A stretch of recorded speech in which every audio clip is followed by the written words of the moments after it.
to be doing our show today, and I've been joined by two of our divers as well. On your left, we've got Becky, if you guys want to give her a big wave.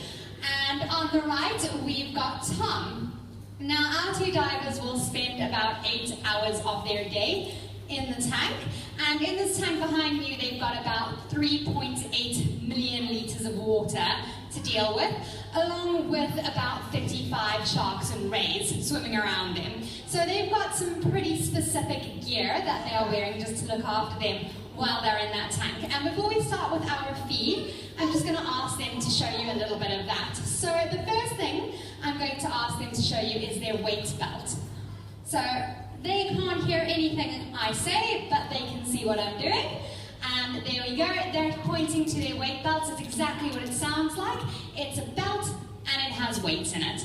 The reason they have that is because if you've ever dived into any body of water, you'll know the first thing that happens is you shoot straight back up to the surface.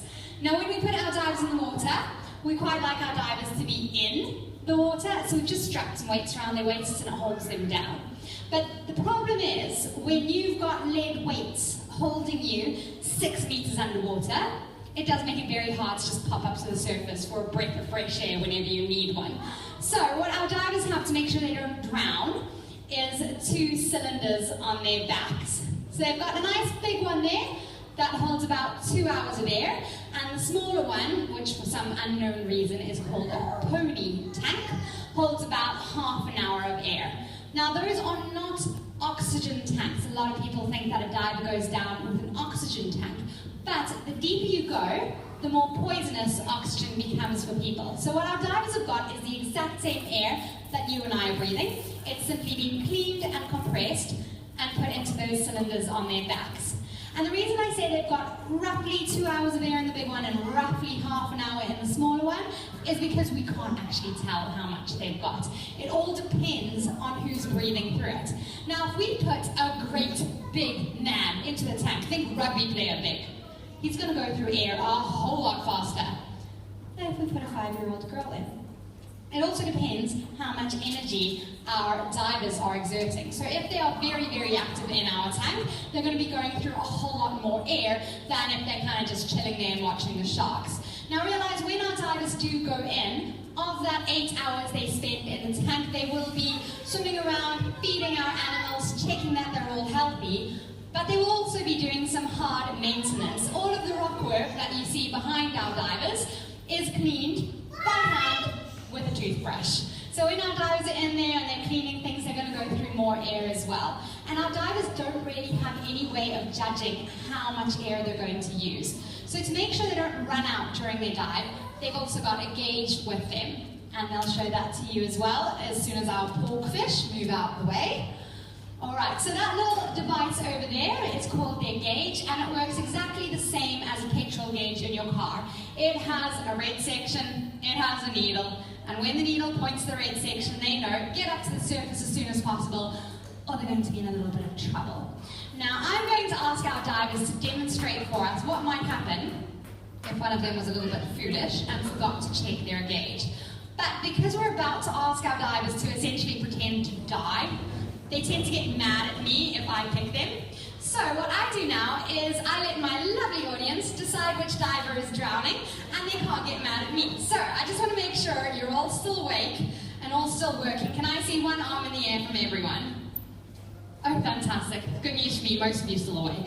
All right, so by show of hands, all those in favor of drowning Becky today? It's like 4. Okay, I feel like I know which direction this is going, but we'll do it just to be fair. All those in favor of drowning Tom? You guys are all mean. Sorry, Tom. So he's going to signal over to Becky that he's run out of air. She's going to come over with her octopus line, which is that yellow one over there, that's attached to her pony tank. They will link arms, signal to go to the surface, and they're going to share air until they get up to the top. And Tom over there is going to be very grateful that today he won't be drowning. No thanks to all of you. Now, we will always have 2 divers in the water, and it does boil down to safety. They're in a tank full of sharks, and let's be honest, people were not designed to be underwater. We need to breathe air. So we will always put 2 divers in the tank. One will be doing most of the heavy lifting or hard work, the feeds, that kind of thing, and the other diver will be their eyes for the dive to make sure that they stay safe. And they've got various ways of getting each other's attention because of course they can't talk when they're underwater, so they won't be able to communicate the way we are out here. So they will use their hands, and you might have seen them doing different signals to each other earlier on. This asks them if they're okay. Please don't give them a thumbs up, because a thumbs up tells them to go to the surface. So we're going to tell Tom to go to the surface and grab some food, and we're going to ask Becky if she's okay. Fantastic. Now she's got 2 bolts with her, and that's how she's going to look after Tom. See, big and strong as Becky might be, she is no match for a 3-meter long shark. So if a shark comes a little bit too close to Tom for our liking, she's going to bang her bolts together.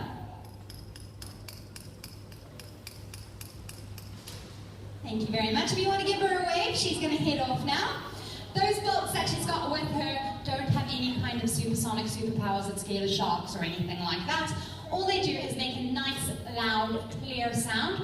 We can hear it, and we're not even in the tank. And Tom can hear it very, very clearly. So if a shark comes a little bit too close for comfort, she's ready to bang those bolts together, and then Tom knows they're nearby. We're not worried about our sharks attacking us or anything like that. But in the wild, the bigger you are, the more right of way you have. And our sharks are a whole lot bigger than we are, so we're going to move out of their way. But the problem is, Tom is going to have tunnel vision caused by his mask. He's also not going to be able to see anything when all the fish are going around him.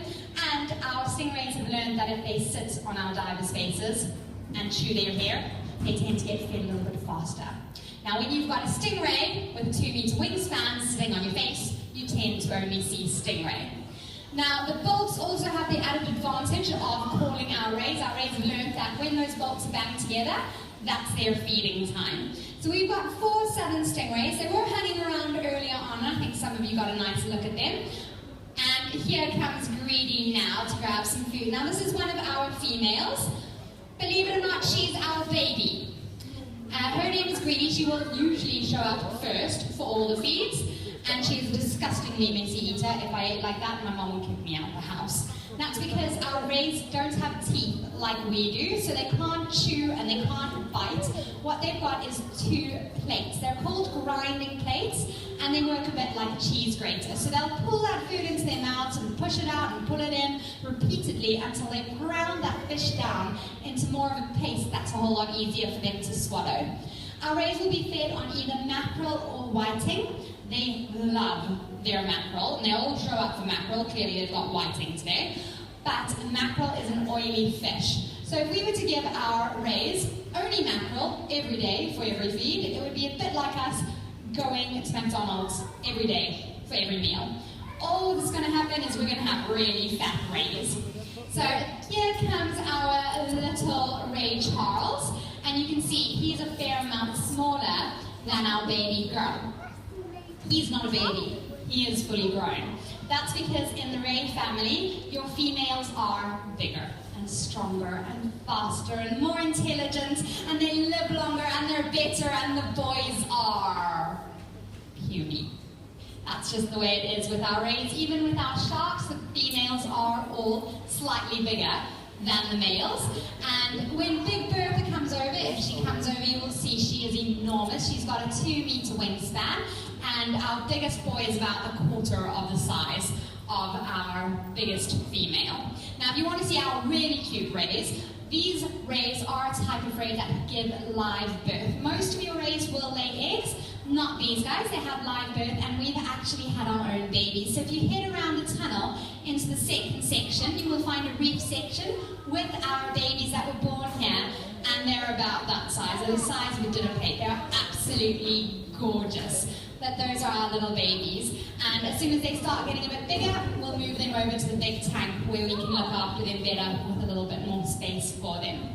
Now, a lot of people come in worried about our rays and about sending divers in with rays because they know of a certain gentleman who was killed by a stingray about a decade ago now. Now, that gentleman managed to stand directly on the stingray, and it managed to get him directly in the heart. two things that shouldn't have happened but did. Divers are told when they go down into the water to shuffle their feet on the floor just to dislodge any animals that might be underneath the sand.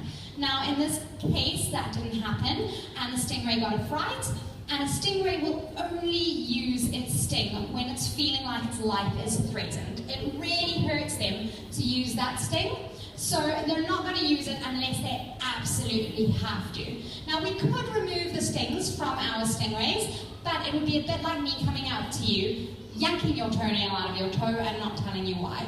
It's really painful, it's hard to explain to a ray why you're doing it, and it's going to grow back anyway. So all of our rays do still have their stings, and as you go through the tunnel, if you have a look at their tails, there's a short barb sticking out of that, and that is the ray's sting. As long as we never do anything to threaten them, they never feel the need to use it. So we've all been fine with each other because they know we look after them, we feed them, and we love our rays. We treat them with a lot of respect because we care about them. Now, we've fed all the ones that are coming by now, but you can see we've got another feed coming up because the fish are all hanging around now. Now, a lot of people think a fish has a 3-second memory. This is proof that they don't.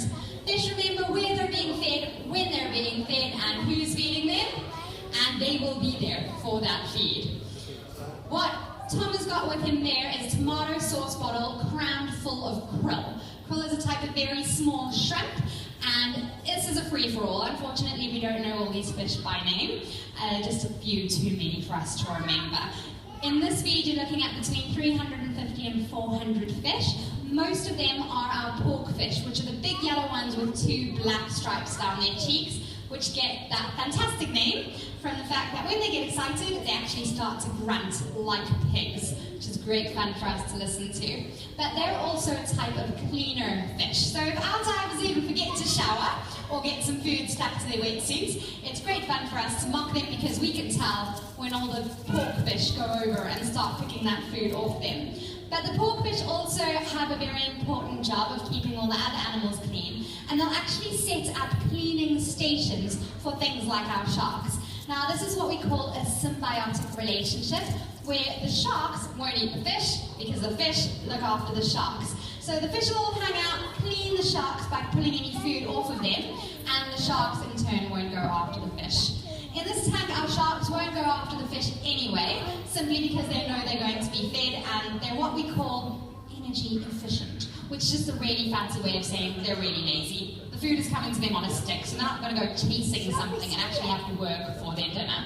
But that does bring us to the end of the feed, which means we have unfortunately come to the end of the show. But if you have any questions at all about the show, about the aquarium, or about diving with our sharks, I'll be here to answer questions. Otherwise, enjoy the tunnel, it's just to your left. Enjoy the rest of your day here, and thank you for watching the show.